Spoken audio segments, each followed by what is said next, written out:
Le combat dans la lande. À l'extérieur attendait, dans une lande où devait avoir lieu la bataille, celui qui avait exigé la joute.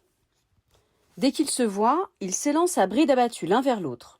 Ils se rencontrent en pleine vitesse et le choc des lances est tel qu'elles plient, se courbent et toutes deux volent en morceaux. Alors, ils entament avec leurs épées les écus, les aumes et les haubers. Ils tranchent le bois, brisent le fer, si bien qu'ils se blessent en plusieurs endroits. Ivres de colère, ils se rendent la monnaie des coups avec la régularité d'un contrat commercial. Mais plus d'une fois, les épées descendent jusqu'aux croupes des chevaux. Elles s'abreuvent de sang tous leurs sous, car ils en frappent les flancs des chevaux tant et si bien qu'ils les abattent, morts tous les deux. Une fois tombés à terre, ils reprennent la lutte à pied. Ils s'étaient animés par une haine mortelle. Vraiment, ils ne s'attaqueraient pas à l'épée plus sauvagement. Ils frappent à coups répétés avec plus d'acharnement que le joueur de mine qui risque au dé deniers après deniers sans trêve et qui, à chaque fois qu'il perd, tente un autre coup de dé. Mais il s'agissait d'un tout autre jeu, qui ne devait rien au hasard. Il était fait de coups, échangés dans un combat farouche, implacable et cruel.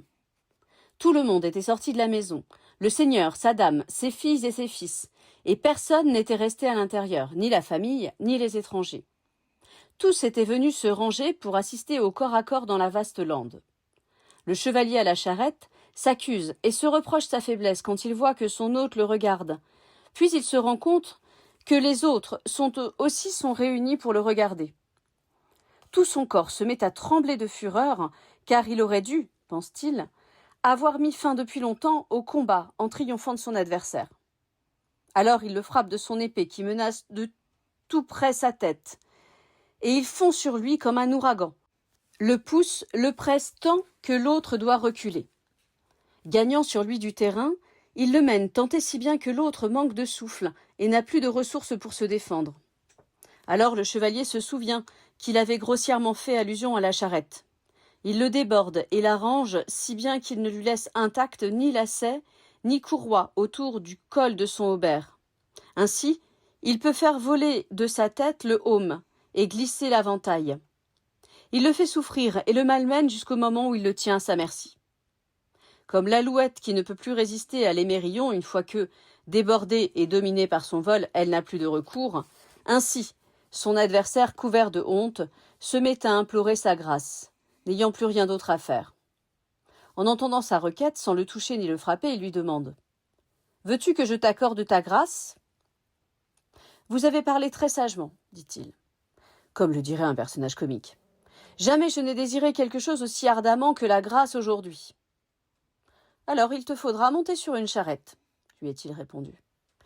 Tu perdrais ton temps à me raconter tout ce qui te passe par la tête si tu ne montais pas dans la charrette, parce que ta sotte bouche me l'a reproché grossièrement. Mais ce chevalier lui répond. À Dieu ne plaise que j'y monte. C'est non? Eh bien, vous allez mourir.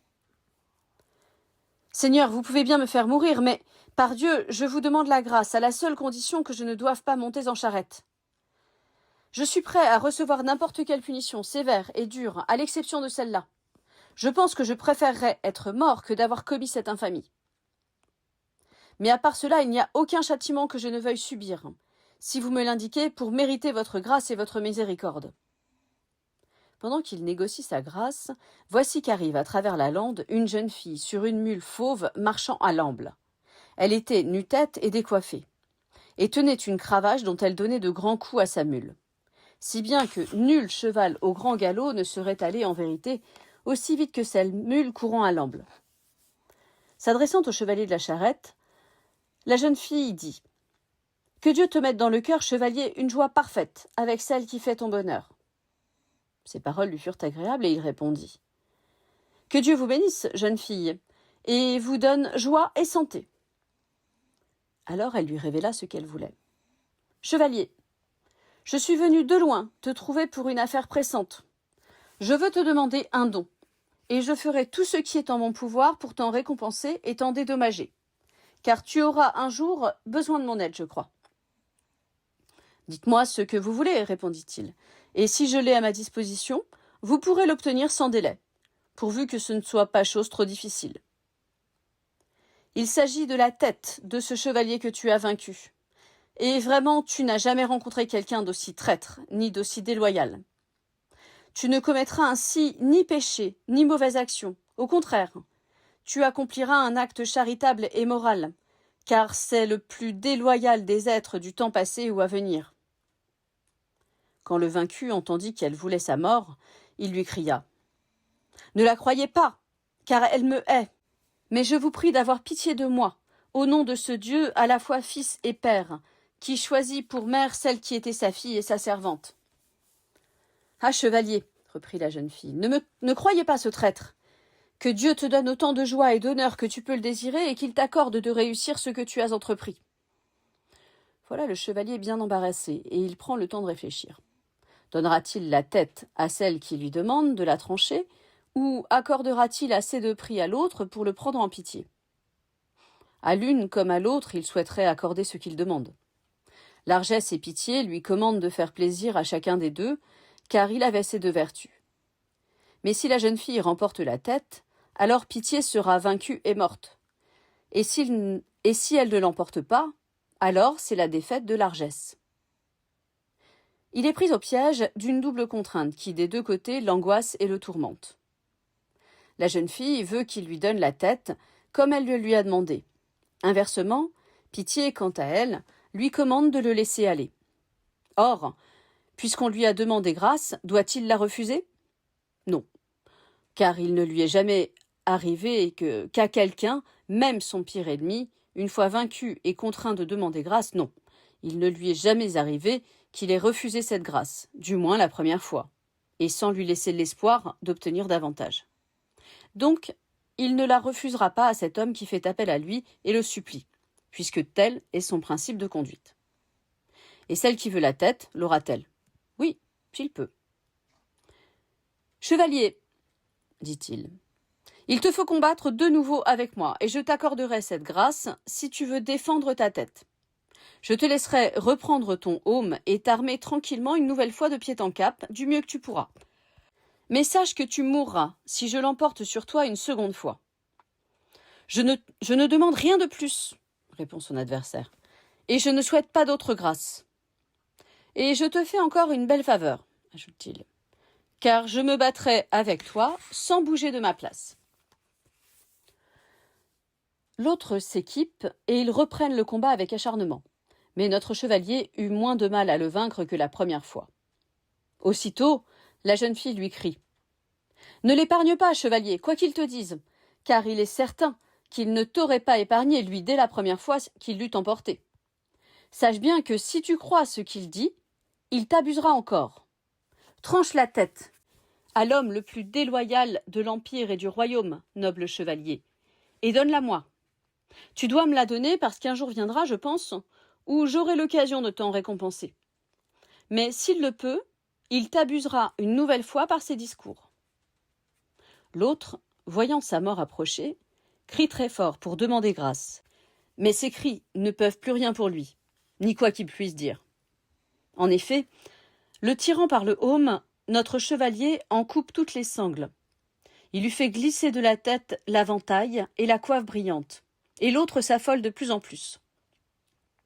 « Pitié pour Dieu, pitié, vassal !»« Sur le salut de mon âme, lui est-il répliqué, je n'aurai plus pitié de toi, puisque je t'ai déjà accordé une fois ma grâce. »« Ah, dit-il, vous commettriez un péché si vous écoutiez mon ennemi pour me faire mourir de cette façon-là. » Tandis que celle qui désire sa mort, parlant dans un sens opposé, l'invite à lui trancher rapidement la tête sans plus croire ses discours. Alors, il frappe, et la tête va voler par la lande, tandis que le corps s'affaisse. La jeune fille en est heureuse et satisfaite. Le chevalier prend la tête par les cheveux, et puis il la lui tend, et elle s'en réjouit, disant « Puisse ton cœur éprouver autant de joie avec l'objet de son plus grand désir, que le mien en éprouve aujourd'hui avec l'objet de ma plus forte haine. Nulle chose ne m'était plus douloureuse que de le voir vivre si longtemps. Un présent de ma part t'attend, que tu recevras juste au bon moment. Ce service que tu m'as rendu te sera très profitable. Tu peux me croire. » Maintenant je vais partir. Je te recommande à Dieu pour qu'il te mette à l'abri des dangers. » Aussitôt, la jeune fille s'en va, quand l'un et l'autre se sont recommandés à Dieu. Mais tous ceux qui ont assisté au combat sur la lande ont senti monter en eux un sentiment de joie intense. Ils désarmèrent aussitôt le chevalier avec des transports de joie, et lui prodiguant toutes les marques d'honneur.